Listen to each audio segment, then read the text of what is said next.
आज के तकरीर का मौजू है हिंदू धर्म और मज़हब इस्लाम में यकसानियत। धन्यवाद डॉक्टर जाकिर नायक साहब। मेरे जिस्म का दिया गया नाम डॉक्टर वर्मा है और मैंने कुरान शरीफ भी पढ़ी है, बाइबिल भी पढ़ी है और वेदवाद की थोड़ा सा अध्ययन किया है। मैंने कुरान में सारी बातें अच्छी पाई हैं, किंतु एक बात मेरी समझ में अभी तक नहीं आई है। ये हिंदूवादी वो कहते हैं कि जन्म होता है और कुरान में एक बात आती है कि मुर्दे जंदे किए जाएंगे। ये दो बात मेरी समझ में अभी तक नहीं आई है। हिंदू तकवा कहता है, उन्हें देखा कि जन्मवाद के जन्म होता है, मैंने डिस्कवरी चैनल में भी ये चीजें देखी हैं। और दूसरा कि आखिर में कुरान में कि मुर्दे जिंदे किए जाएंगे। मैंने इस बात को बहुत से पूछा है, किंतु मेरे का इस बात का क्लियरिफिकेशन कोई भी मजहब, एक तो जन्मवादी, दूसरा जो जन्म नहीं मानता यानी मुर्दों को जिंदा करता है, समझा नहीं पाया। मैं आपसे प्रार्थना करता हूं कि इस बात को कुरान के माध्यम से और आपके माध्यम से मैं समझने के लिए आपसे गुजारिश कर रहा हूं। धन्यवाद। डॉक्टर साहब ने अच्छा सवाल पूछा है कि उसने कुरान मजीद पढ़ी और सब बात को तस्लीम करते, सिर्फ एक या दो बात कि कुरान शरीफ के अंदर मौत आती है, मुर्दे को वापस से जिंदगी दी जाएंगी आखिरत में, उनका जिक्र है। और हिंदू लोग ये मानते हैं कि पुनर्जन्म में, और वो डिस्कवरी चैनल पे देखे कि पुनर्जन्म होता है। अगर आप देखेंगे सबसे ऊंची किताब हिंदू मजहब में वेद। अगर आप पढ़ेंगे पुनर की मानी क्या, पुनर संस्कृत में मतलब नेक्स्ट, अगेन, वापस से, और एक पुनर के मानी नेक्स्ट। तो पुनर्जन्म मतलब नेक्स्ट जिंदगी और एक जिंदगी। अगर आप कुरान शरीफ पढ़ेंगे, कई आयतें हैं कि अल्लाह सुब्हाना व तआला ने आपको जिंदगी दी, पहले आप थे नहीं, फिर जिंदगी दी, इस धरती पे आए, फिर आपको मौत देंगे, फिर आखिरत में उठाया जाएगा। आप जो कर रहे मुर्दों को जान दी जाएंगे आखिरत में, ये हम मानते हैं कि एक बार हम इस धरती पे आते, नेक्स्ट लाइफ इज आखिरत। उसी तरीके से वेद में भी जिक्र है अबाउट पुनर्जन्म, नेक्स्ट लाइफ, सेम हूबहू जिस तरीके से कुरान में लिखा हुआ है। ये कुरान मजीद की आयत कहती है, कुल या अहले किताब, कहो अहले किताब से, यहूद और नसारा से। ये आयत खुसूसन अहले किताब के लिए है, लेकिन आम तौर पे ये कोई भी गैर मुसलमान के लिए इस्तेमाल की जाती है। अल्लाह फरमाते हैं, तालो इला कलमतिन सवाइम बैनना व बैनकुम, आओ उस बात की तरफ जो आप और हम में यकसा है। सबसे पहली बात, अल्लाह नाबुदा इल्लल्लाह, हम सिर्फ एक खुदा की इबादत करें।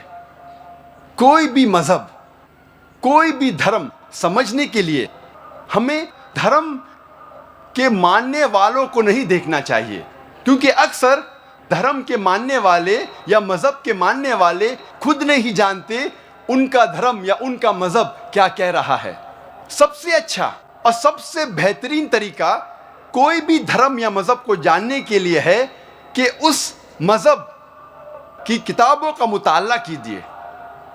इसीलिए अगर हम हिंदू धर्म को जानना चाहते हैं तो हमें हिंदू को नहीं देखना चाहिए, हमें तहकीक करना चाहिए हिंदू धर्म की किताबों का। और सबसे ऊंची, सबसे अहम हिंदू धर्म की किताब है वेद। ये वेद हिंदू धर्म में सबसे अहम किताब है। उसके बाद है उपनिषद, पुराणास, इतिहास, मनुस्मृति, लेकिन सबसे अहम है वेद। अगर हम मजहब इस्लाम को जानना चाहते हैं तो हमें मुसलमानों को नहीं देखना चाहिए, हमें तहकीक करना चाहिए मजहब इस्लाम के किताबों का। और सबसे अहम किताब मजहब इस्लाम में है कुरान मजीद। कुरान मजीद सबसे अहम किताब है मजहब इस्लाम में। और इसके बाद है सही हदीस। इस तकरीर में मैं उन यकसानियत का जिक्र नहीं करूंगा जो आम हिंदू और आम मुस्लिम जानते हैं। पांचवा रुकन ईमान का, आखिरत। पहले हम तस्करा करेंगे आखिरत का हिंदू धर्म में। हिंदू धर्म में मुख्तलिफ राय है आखिरत के बारे में।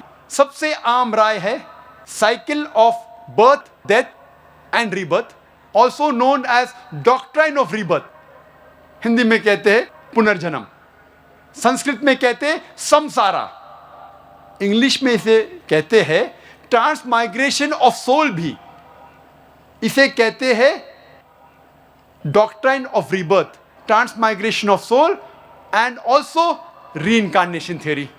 आम हिंदू समसारा में मानते हैं और वो कहते हैं और तस्करा करते हैं भगवत गीता की एक श्लोक का। भगवत गीता में लिखा है पाठ नंबर 2 में, श्लोका नंबर 22 में, जिस तरीके से इंसान अपने पुराने कपड़े निकालता है और नए कपड़े पहनता है, उसी तरीके से आत्मा पुराने जिस्म को छोड़ के नए जिस्म में जाती है। इसका जिक्र बृहद्यंकर उपनिषद में भी है, पाठ नंबर 4, भाग नंबर 4, मंत्र नंबर 3 में।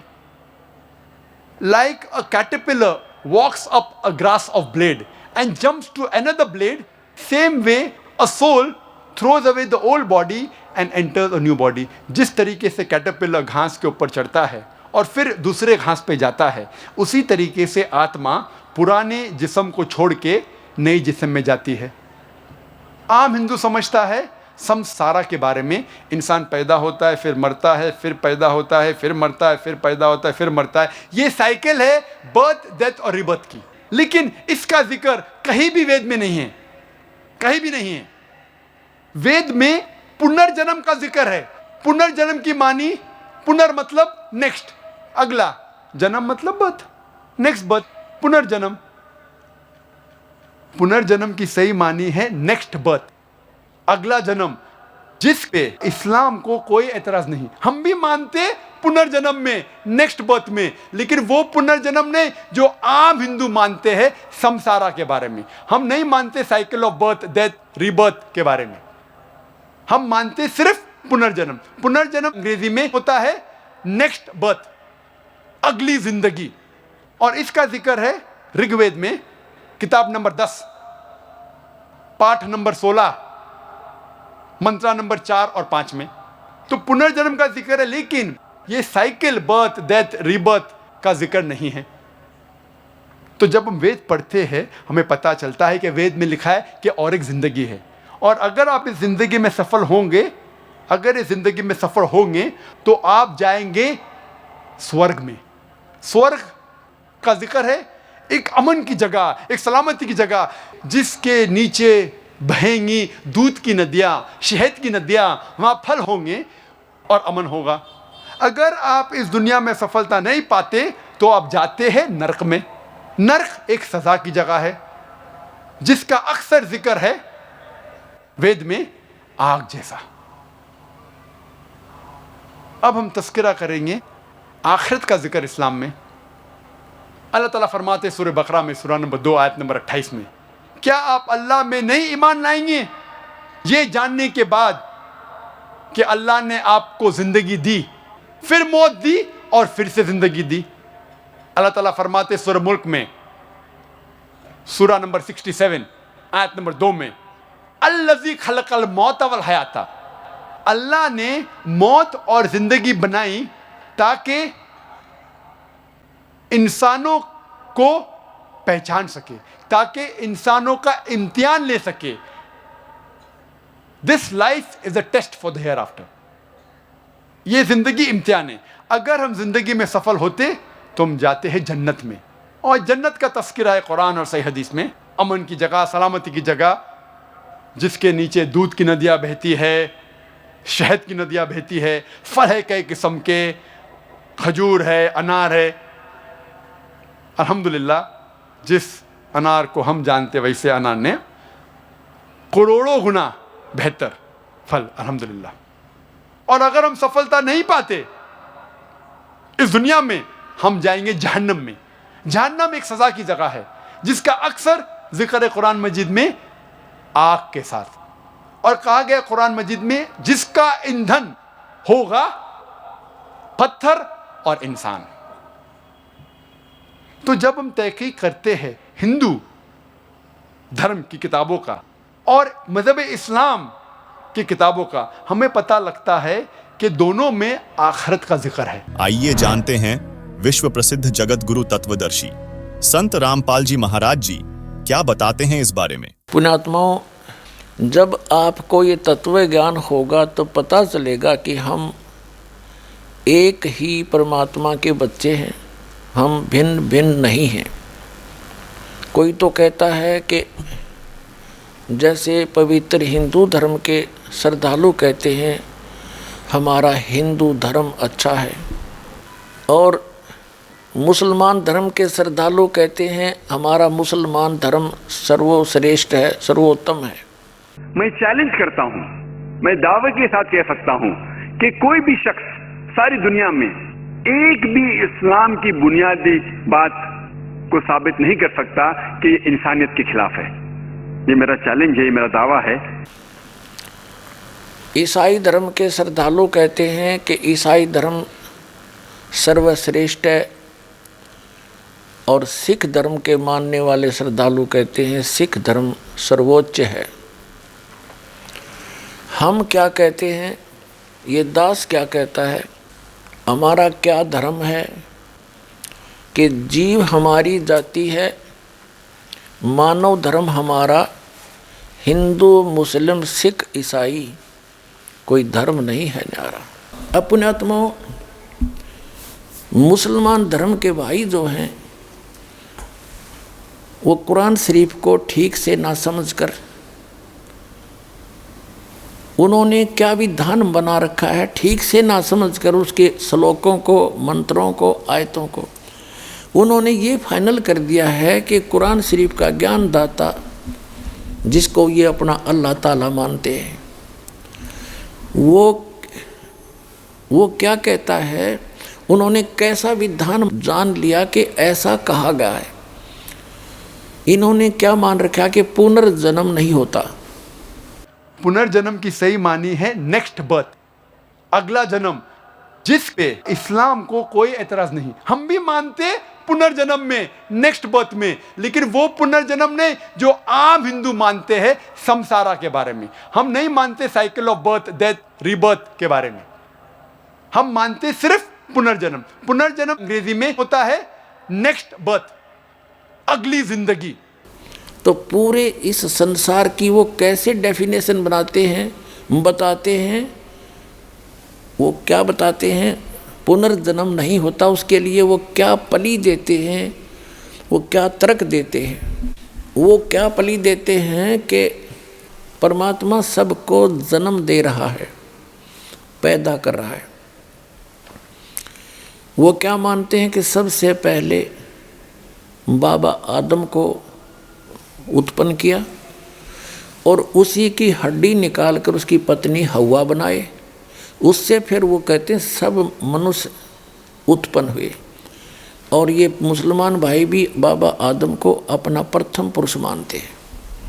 आइए अब जानते हैं डॉक्टर जाकिर नाइक जी के विचार। Hi, my name is Rahul. I'm a banker by profession.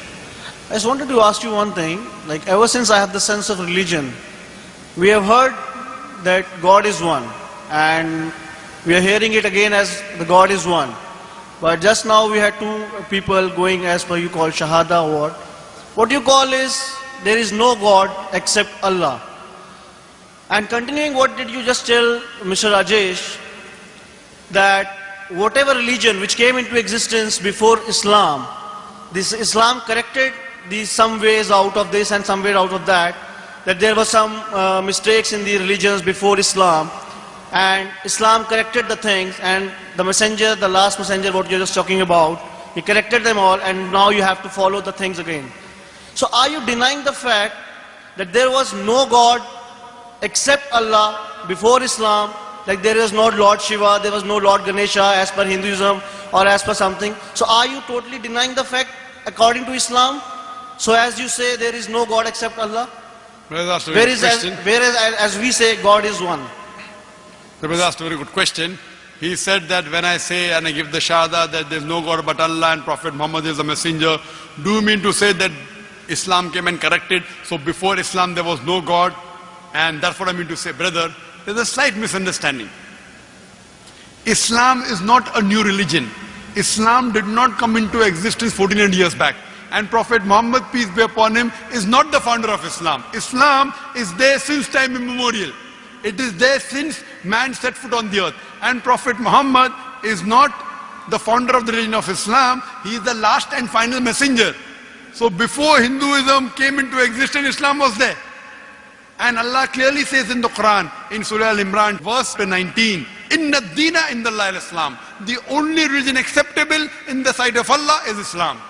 And the message is repeated in Surah Al-Imran, chapter 3, verse 85, that if anyone takes any other religion besides Islam, it will never be accepted of him. He'll be amongst the loser. Meaning, there is only one religion, Islam. The first prophet was Prophet Adam, peace be upon him. Many other prophets came. Our beloved Prophet Muhammad said, there were 124,000 messengers sent on the face of the earth. By name, we know only 25 in the Quran. Adam, Abraham, Noah, Moses, Jesus, Muhammad, peace be upon them all. आइए जानते हैं विश्व प्रसिद्ध जगत गुरु तत्वदर्शी संत रामपाल जी महाराज जी क्या बताते हैं इस बारे में। मुसलमान भाई भी बाबा आदम को अपना प्रथम पुरुष मानते हैं और ये भी मानते हैं कि जो कुरान शरीफ का ज्ञान दाता है वो खुद कहता है, कुरान शरीफ में बोला है उसने कि पहले की जो बुक थी, पहले की होली बुक तौरात, ज़बूर और इंजिल मैंने ही उन नबियों पर नाजिल की थी, उतारी थी, उनको दिया था वो ज्ञान। ठीक। और ये भी कहते हैं मुसलमान भाई कि कुरान शरीफ अकेले मुसलमानों के लिए नहीं, संसार के सभी मानवों के लिए। तो इसका मतलब जो पहले थे उन पर भी लागू और आगे भी लागू होगा ये। ठीक। अब पुनर्जन्म के बारे में वो नहीं मानते। वो क्या कहते हैं कि एक बार आप पैदा हो गए, आपकी मृत्यु जैसी भी उस भगवान ने निर्धारित कर रखी है वो हो जाएगी। उसके बाद आप कब्रों में दबा दिए जाओगे। ठीक है। और जब कयामत आवेगी, यानी कयामत माने महाप्रलय होगी, पृथ्वी भी नहीं रहेगी, सारा कुछ नाश हो जाएगा, आकाश भी नहीं रहेगा। उस समय आप सभी को उन कब्रों से निकाला जाएगा और फिर जीवित किया जाएगा। जिन्होंने कुरान शरीफ के ज्ञानदाता की आज्ञा का पालन किया और उसके अनुसार भक्ति साधना उपासना करते रहे, वो तो जाएंगे जन्नत में। और जिन्होंने आज्ञा का पालन नहीं किया, जो विमुख रहे और बकवाद करते रहे, वो जाएंगे नरक में। स्वर्ग को कहते हैं वो जन्नत यानी बहिश्त, और नरक को कहते हैं दोजख। तो सदा के लिए फिर कोई जन्म नहीं होगा, इनका मानना है। किनका? मुसलमान भाइयों का। ये दोष मुसलमान भाइयों का नहीं है, उनके कुरान शरीफ के पढ़ कर सुनाने वालों की गलती रही है, वो समझ नहीं सके। जैसे पवित्र बाइबल के अंदर जो वर्णन है, परमात्मा निराकार है, उसको स्पष्ट लिखा है प्रथम ही उत्पत्ति में, और आज तक सब उसको निराकार बता रहे। तो वो उस ईसाई धर्म और यहूदी धर्म के व्यक्तियों का दोष नहीं है, उसके पढ़ने वालों की त्रुटि है। ऐसे ही गीता जी के अंदर जो वर्णन है, ये श्री कृष्ण जी को सुप्रीम पावर मान रहे थे। गीता जी के जो अनुवाद करता और इसके विवेचन करता, इस पर प्रवचन करता हमारे हिंदू धर्म के आचार्य और शंकराचार्य, संत, महंत और मंडलेश्वर, इनको कख भी पता नहीं था। तो ये दोष हिंदू धर्म के व्यक्तियों का नहीं है, ये दोष उन नीम हकीम गुरुओं का जो समझ नहीं सके इस पवित्र ग्रंथ के रहस्य को। इसी प्रकार ये कुरान शरीफ के अंदर जो गूढ़ रहस्य है उसको ना समझकर जो मुसलमान धर्म के सभी लोग भ्रमित हैं, वो उनका दोष नहीं है, वो उन मुल्ला और काजियों का है जो उनको समझ नहीं सके, ढंग से समझा नहीं सके। अब इन्होंने तो फाइनल कर दिया कि जो जन्म ईब ताप का हो गया और मृत्यु हो जाएगी, कब्र में दबा दिए बस। उसके बाद कभी कयामत आवेगी, आखिरत आवेगी। आखिरत माने अंत आवेगा। तो उस समय सबको एक वचन से वो अल्लाह जीवित कर देगा और फिर स्वर्ग में जाने वाले स्वर्ग में जाओ, नरक में जाने वाले नरक में, फाइनल कर दिया, फिर कभी कुछ नहीं होगा। ये मानना है मुसलमान धर्म के व्यक्तियों का। पहले भी नहीं हुआ है ऐसा, एक ही बार होगा, यू फाइनल है इनका। अगर पहले कभी हुआ होता जन्मवीर, फिर कयामत आई होती तो पुनर्जन्म आपा हो गया। तो ये मानते नहीं पुनर्जन्म को, बिल्कुल नहीं मानते। आइए अब जानते हैं डॉक्टर जाकिर नाइक जी के विचार।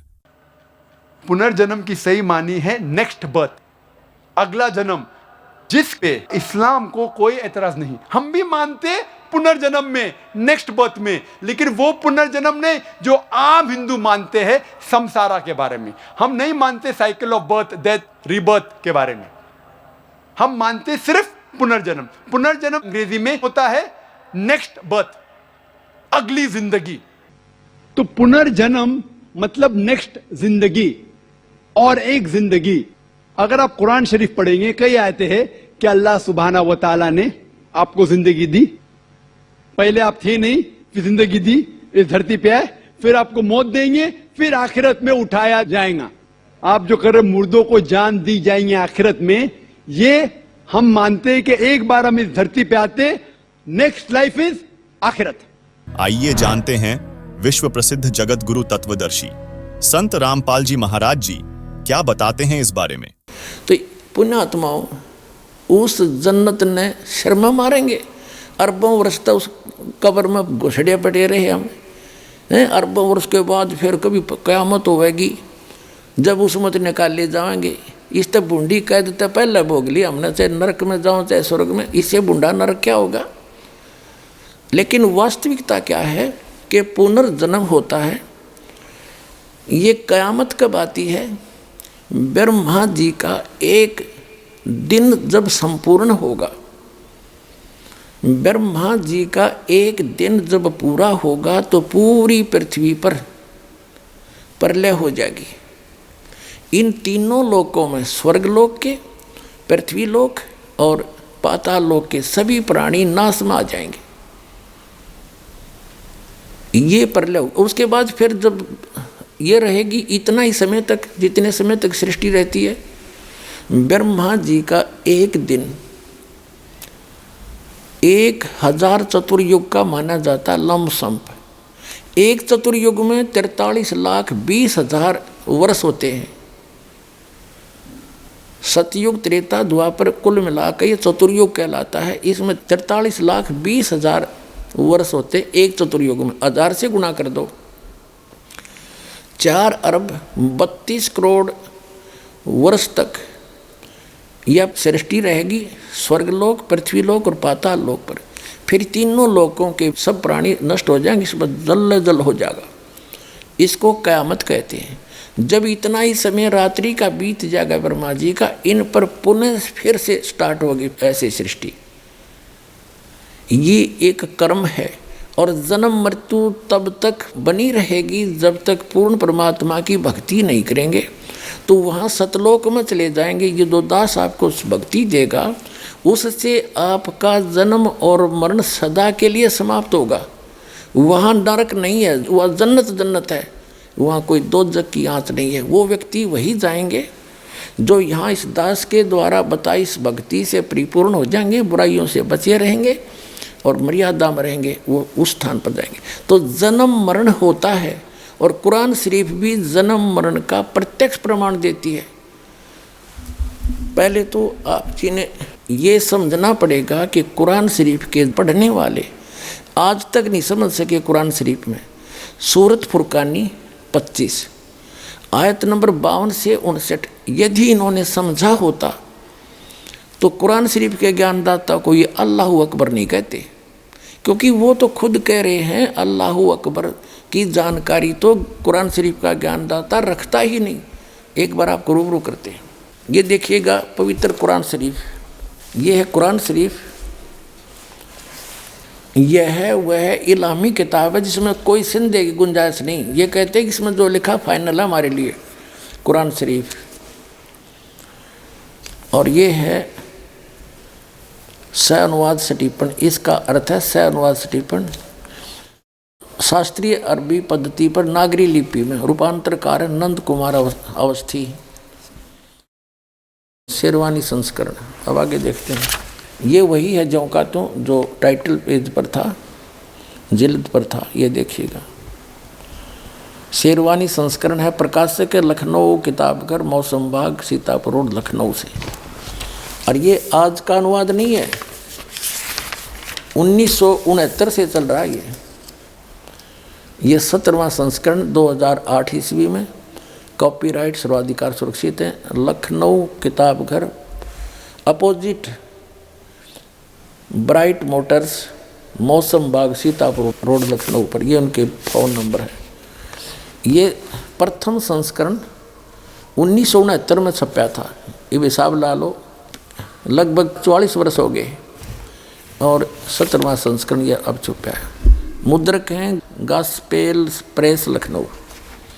अब हम आपको दिखाते हैं, ये है कुरान शरीफ, सूरत फुरकानी और 25, 604 पृष्ठ पे, यहाँ दिए नीचे। ये 51 आयत यहाँ समाप्त होती है, ये 52वीं शुरू होती है। फलात उतियल काफिरन व जाहिदुम बिही जिहादन कबीरन, ये कबीर शब्द है। जैसे संस्कृत में मैं हलंत वाला एक्स्ट्रा लगाते हैं तो ये कबीर शब्द है, कबीर, ये 52वीं आयत में। और इनका अनुवाद भी इन्होंने यहाँ कर दिया। ये तो अरबी भाषा में डीपी नागरी लिखी है। ये 51वीं आयत समाप्त हुई, 52वीं प्रारंभ होती है। कुरान शरीफ का ज्ञानदाता अपने नबी, अपने पैगंबर हजरत मोहम्मद को हिदायत दे रहा है, इंस्ट्रक्शन दे रहा है कि सुनो। तो ए पैगंबर, तुम काफिरों का कहा न मानना और इस कुरान की दलीलों से, या मैं जो तुझे कह रहा हूँ उनका सामना बड़े जोर से करो। ये कबीर का अर्थ इन्होंने बड़ा कर दिया। हाँ, ये जिहाद का अर्थ लड़ना नहीं होता, ये जिहाद जो है लठ बजाना नहीं, यानी उनकी बातों में नहीं आना। कुरान शरीफ का ज्ञानदाता कहता है कि काफिर नहीं मानते कि कबीर वो बड़ा भगवान है कोई। तुम तो ये पैगंबर, तुम काफिरों का कहा न मानना और इस कुरान शरीफ की दलीलों से उनका सामना बड़े जोर से करो। इन्होंने कबीर का अर्थ बड़ा कर दिया। इसका अर्थ वास्तव में ये बनता है, इसका अर्थ वास्तव में ये बनता है कि कुरान शरीफ का ज्ञानदाता कह रहा है कि जो ये काफिर लोग हैं ये नहीं मानते कि कोई बड़ा और भगवान है, इनके शब्दों में। तो कुरान शरीफ का ज्ञानदाता हज़रत मोहम्मद से कह रहे हैं कि तय भी इनकी बातों में ना आना, इनके साथ संघर्ष करना, लड़ना नहीं, संघर्ष करना। इनकी बात तू ना मानना अगर तेरी ना मान्यता है, यानी आपकी बातों को ये काफिर नहीं मानना कि कबीर नामक सुप्रीम पावर है, वो अल्लाह ताला है, तो तू इनकी बातों में आकर के अपने इस यथार्थ ज्ञान को भूल ना जाना, छोड़ना नहीं। अब क्या बताया है देखो, तो ए पैगंबर यानी हज़रत मोहम्मद कुरान शरीफ का ज्ञानदाता कह रहा है तो काफिरों का कहा न मानना और इस कुरान की दलीलों से, यानी मैं तुझे जो संदेश दे रहा हूँ इससे उनका सामना बड़े जोर से करो। इसका अर्थ ये है कि कबीर के लिए तू संघर्ष कर, उनकी बात ना मानना, तू सच्ची मान लेना। अब आगे बताया, इसका क्लियर हुआ देखिए। अब ये आपने 52 आयत पढ़ ली। अब 53 में कुरान शरीफ का ज्ञानदाता कहता ये कबीर जो बड़ा भगवान है वो वही है जिसने 6 दिन में सृष्टि रची और 7वें दिन तख्त पर जा बैठा, और जिसने सारी सृष्टि रची, ससुराल वाले बनाए, बहू बेटी बनाई, सब मनुष्य पैदा किए, पृथ्वी और आसमान के बीच में जो भी कंस्ट्रक्शन है, रचना है, उसने ही की। तो कुरान शरीफ का ज्ञानदाता तो रचनार भी कौन ही, ये तो कोई और बता रहा है कि वो है सारी सृष्टि का रचने वाला और वो अल्लाह बड़ा है। वो 6 दिन में सृष्टि रच कर 7वें दिन तख्त पर जा बैठा, तो कुरान शरीफ का ज्ञानदाता वो अल्लाह बड़ा नहीं है। देखो अब हम 53 आयत पढ़ेंगे, और वही है वो कबीर नामक अल्लाह, कबीर अल्लाह, बड़ा अल्लाह वही है जिसने 2 दरियाओं को मिला चलाया, एक का पानी मीठा प्यास बुझाने वाला और एक का खारी कड़वा, और दोनों में एक आड़ और मजबूत रोक बना दी, और वही है जिसने पानी की बूंद से आदमी को पैदा किया, फिर उसको साहिबे नसब यानी किसी का बेटा या बेटी और ससुराल वाला यानी किसी का दामाद बहू बनाया। और तुम्हारा परवरदिगार हर चीज करने पर शक्तिमान है। अब चम्मन आयत पढ़ लिया हमने। और काफिर अल्लाह के सिवा ऐसों को पूजते हैं जो न उनको नफ़ा पहुंचा सकते हैं और न उनको नुकसान पहुंचा सकते हैं। और काफिर तो अपने परवरदिगार से पीठ दिए हुए हैं, मुंह मोड़े हैं। और ए पैगंबर, हमने तुमको खुशखबरी सुनाने और सिर्फ अजाब से डराने के लिए भेजा है। अब देखो, विचार करो पुण्यात्माओं, जो हजरत मोहम्मद को पैगंबर बनाकर भेजने वाला है वो तो ज्ञान दे ही रहा है, और वो किसी अन्य अल्लाह ताला की जानकारी दे रहा है, अल्लाह अकबर की, बड़े भगवान की, अल्लाह कबीर की। तो कुरान शरीफ का ज्ञानदाता अल्लाह कबीर नहीं है। आप देखो तो, और ये पैगंबर, हमने तुमको खुशखबरी सुनाने और सिर्फ अजाब से डराने के लिए भेजा है। इन लोगों से कहो कि मैं तुमसे इस अल्लाह के हुक्म पर कुछ मजदूरी नहीं मांगता। हाँ, जो चाहे अपने परवरदिगार तक पहुँचने की राह इख्तियार कर ले। और ए पैगंबर, उस जिंदा पर भरोसा रखो। और जिंदा जो अरबी भाषा है उसमें जिंदा शब्द लिखा है, उसका अर्थ जिंदा है। जिंदा का अर्थ है, क्योंकि ये परमात्मा जिन भी महापुरुषों को मिले हैं वो अल्लाह अकबर यानी ग्रेट गॉड, कंप्लीट गॉड, वहाँ से चल कर आता है, स्वयं सह शरीर आता है। और जिंदा महात्मा का रूप बनाकर अच्छी आत्माओं को मिलता है। ये वेद गवाही देते हैं और आंखों देखा संत गवाही देते हैं। तो आदरणीय धर्मदास साहिब जी को भी जिंदा महात्मा के रूप में मिले, एक संत के रूप में, जिंदा एक बाबा के रूप में। आदरणीय मलुकदास जी को भी जिंदा बाबा के रूप में मिले। आदरणीय नानक साहिब जी को भी बेई नदी पर जिंदा महात्मा के रूप में मिले। और आदरणीय दादू साहिब जी को भी जिंदा बाबा के रूप में मिले। आदरणीय गरीबदास साहिब जी को गांव छुड़ानी जिला ददर हरियाणा के खेतों में, छुड़ानी के खेतों में जब गऊ चरा रहे थे, वहाँ सतलोक से आए परमात्मा जिंदा महात्मा के रूप में, थोड़ी सी दूर पर आकर उतर के उनसे मिले, उनको सचखंड ले गए। इन सब महात्माओं को फिर वापस छोड़ा। तो इन सभी महात्माओं ने कहा कि जैसे आदरणीय गरीबदास साहिब जी ने कहा कि अनंत कोट ब्रह्मांड का एक रति निवार सतगुरु पुरुष कबीर हैं, ये कुल के सिरजनहार। हम सुल्तानी नानक तारे दादू को उपदेश दिया, जात जुलाहा भेद नहीं पाया, वो कासीमाए कबीर हुआ। तो जिसको भी वो मिले हैं जिंदा महात्मा के रूप में मिले। ऐसे ही हजरत मोहम्मद जी को मिले थे परमात्मा जिंदा महात्मा के रूप में। और हजरत मोहम्मद जी को यहाँ इस एक ब्रह्मांड के अंदर परमात्मा ने अपना मिनी सतलोक बना रखा है। जैसे प्रत्येक देश का, प्रत्येक देश में एक राजदूत भवन होता है, तो इसमें ले गए थे हजरत मोहम्मद को, वहाँ समझाने की चेष्टा की।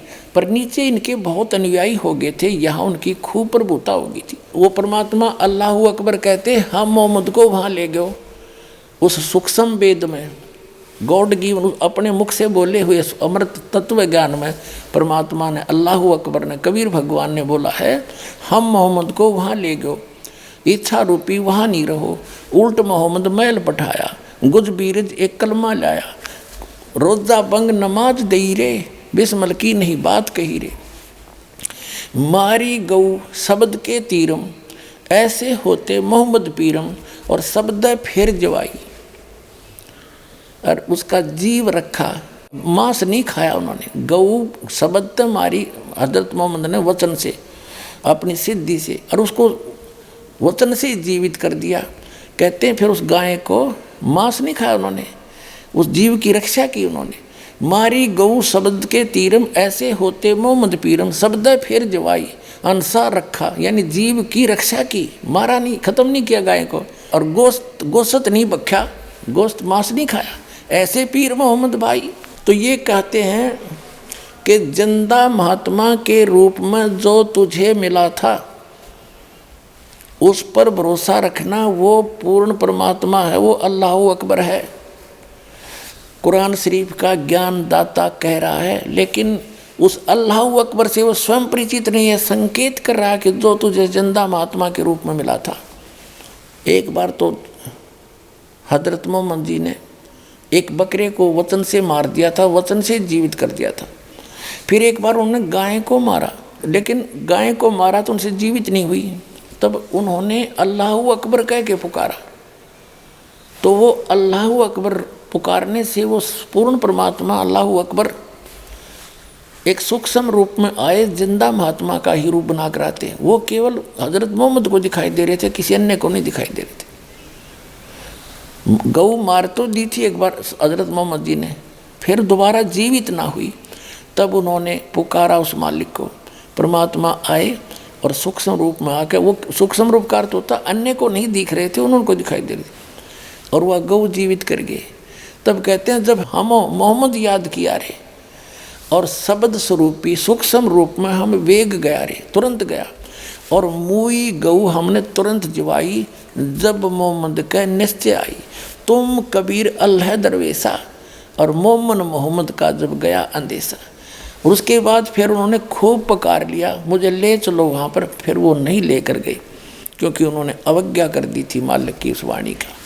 तो कहने का भाव ये है कि अब वो कह रहा है उस पूर्ण परमात्मा के डर से ये ज्ञान तो सत्य देते हैं, लेकिन अपना हाथ खड़ा कर देते हैं कि उसके बारे में मैं नहीं जानता, किसी और से पूछ लो। ऐसे ही श्रीमद् भगवद गीता अध्याय नंबर 4 के श्लोक नंबर 34 में गीता ज्ञान दाता यही है जो कुरान शरीफ का ज्ञान दाता है। वो कह रहा है कि वो तत्व ज्ञान के अंदर उस पूर्ण परमात्मा की कंप्लीट जानकारी है, पूर्ण जानकारी है। उस तत्व ज्ञान को किसी तत्वदर्शी संतों के पास जाकर पूछ, गीता ज्ञान दाता कहता मैं नहीं जानता। यजुर्वेद अध्याय नंबर 40 के मंत्र नंबर 10 में भी स्पष्ट कर दिया है, वही वेद ज्ञान दाता भी वही है जो कुरान शरीफ का ज्ञान दाता है। वो कहता है कि परमात्मा को कोई तो शंभुआत्मा ने जन्म लेकर रामकृष्ण के रूप में अवतार धार के आना मानते हैं, कुछ उसको वो जन्म नहीं लेता जन्मा मानते हैं। इसकी यथार्थ जानकारी वो कैसा है भगवान, वो धीरा नाम देंगे, तत्वदर्शी संत देंगे, उनसे पूछो। ऐसे कुरान शरीफ में आगे दिखाता हूँ अभी आपको। तो वो तत्वदर्शी संत, वो तत्व ज्ञान वो परमात्मा ही बता कर जाता है, या फिर अपना नबी भेजता है। वो नबी ये दास है, अंतिम नबी, अंतिम पैगंबर, अंतिम उस परमात्मा का भेजा हुआ उनका दास, और पूरे विश्व का कल्याण होगा, मान जाएंगे दास की बात।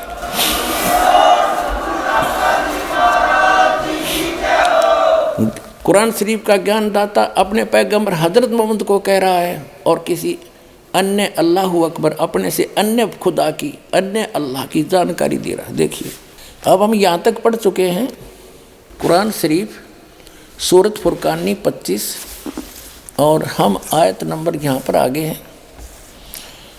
अब हम आयत नंबर 58 पढ़ रहे हैं, 57 पढ़ रहे। और ए पैगंबर उस जिंदा जो तुझे जिंदा रूप में मिला था, इन्हें चैतन्य अर्थ कर दिया, उस जिंदा पर भरोसा रखो जो कभी मरने वाला नहीं, यानी अविनाशी है, और तारीफ के साथ उसकी पाकी बयान करते रहो। यानी कुरान शरीफ के ज्ञानदाता से अन्य है जो परमात्मा, उसकी पाकी बयान करने के लिए कुरान शरीफ का ज्ञानदाता कह रहा है हज़रत मोहम्मद को, और अपने बंदों के गुनाहों से वह काफ़ी खबरदार है। ये तो वो खबरदार यानी खूब जानता है तुम्हारे सबको जो जैसा करता है। और ये वही है जिसने 58 पढ़ दी, 59 आयत है, जिसने आसमानों और ज़मीन और जो कुछ उनके बीच में है सबको 6 दिन में पैदा किया, फिर तख्त पर जा बिराजा, तख्त पर जा बैठा। वह अल्लाह बड़ा, वो अल्लाह अकबर है, वो अल्लाह कबीर है, वो अल्लाह बड़ा है, रहमान है, दयालु है। तो उसकी खबर किसी बाखबर यानी इल्म वाले से, तत्वदर्शी संत से पूछ देखो। कुरान शरीफ का ज्ञानदाता यहाँ इसने स्पष्ट कर दिया है कि मैं नहीं जानता उस अल्लाह अकबर बड़े भगवान, उस महान परमात्मा की, कंप्लीट गॉड की, ग्रेट गॉड की जानकारी मुझे नहीं है, वो तत्वदर्शी संत से पूछ लो। इससे कुरान शरीफ का सारा ज्ञान समझ में आ जाता है कि जो इसने अपने सत्र का ज्ञान दिया है उसमें चाहे इसने मांस खाना लिख रखा हो, चाहे कुछ भी खाना बता दिया हो, ये अल्लाह अकबर का आदेश नहीं है, ये तो कुरान शरीफ के ज्ञानदाता का आदेश है। इसका पालन करने से परमात्मा का अल्लाह अकबर का विधान टूटता है, क्योंकि उस अल्लाह अकबर ने तौरात नामक पुस्तक के उत्पत्ति ग्रंथ में स्पष्ट कर दिया, 6 दिन में जिसने सृष्टि रची उसमें आदेश दे दिया है कि कोई भी प्राणी, ना मनुष्य ना अन्य प्राणी, जैसे पृथ्वी पर रेंगने वाले चौपाए पशु, जलचर, हवा में उड़ने वाले, ये कोई मांस नहीं खाएगा।